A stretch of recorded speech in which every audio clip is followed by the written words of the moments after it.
అందరికీ నమస్కారం. Welcome to Sreeraj food. నేను మీ సిరి. ఈరోజు మన వీడియోలో సరికొత్తగా బఠానీ కర్రీని తక్కువ టైంలో తయారు చేద్దాం.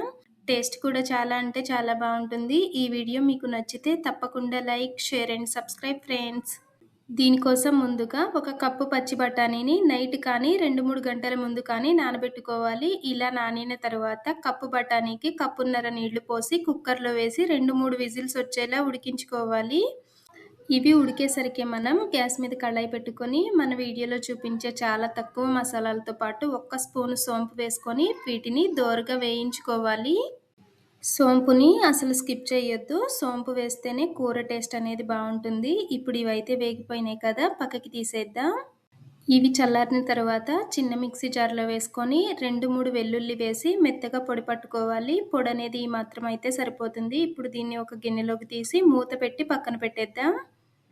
మళ్ళీ అదే మిక్సీ జార్లో యాలుక, లవంగ, చెక్క, అలానే 1 స్పూన్ ధనియాలు, ఎండు కొబ్బరి ముక్కలు ఒక 2-3 వేసి ఒక్కసారి మిక్సీ పట్టుకొని ఈ మాత్రం నలిగిన తర్వాత కొంచెం చింతపండు, ఒక పెద్ద సైజు టమాటా కట్ చేసి వేసి చిన్న కప్పు పెరుగు వేసుకొని దీనిని మెత్తగా మిక్సీ పట్టుకోవాలి. ఈ మాత్రం నలిగితే సరిపోతుంది. ఇప్పుడు దీన్ని ఒక గిన్నెలోకి తీసి పక్కన పెట్టేద్దాం. 3 విజిల్ల తర్వాత బఠానీ అనేవి మెత్తగా ఉడికిపోయినాయి. ఈ మాత్రం ఉడికితే సరిపోతుంది. కప్పున్నర నీళ్లు పోసాం కాబట్టి థిక్‌గా గ్రేవీ వస్తుంది. గ్యాస్ మీద కళాయి పెట్టుకొని 2 స్పూన్ల నూనె వేసి నూనె వేడెక్కిన తర్వాత ఒక పెద్ద సైజు ఉల్లిగడ్డని సన్నగా కట్ చేసి వేసి లేత బంగారు రంగు వచ్చే వరకు వేయించుకోవాలి.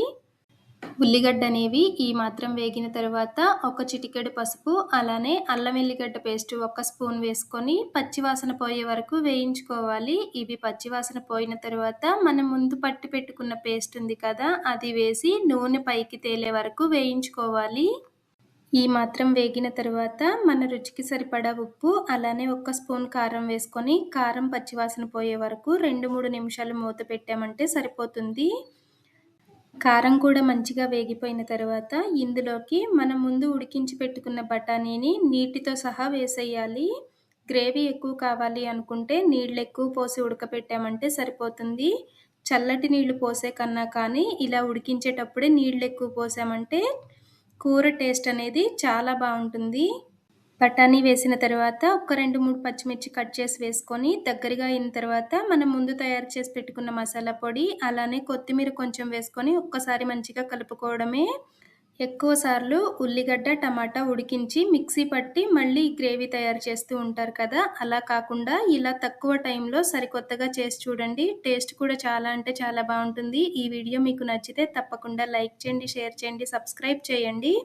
రేపు ఇంకో సరికొత్త రెసిపీతో మళ్ళీ కలుసుకుందాం. By bye friends.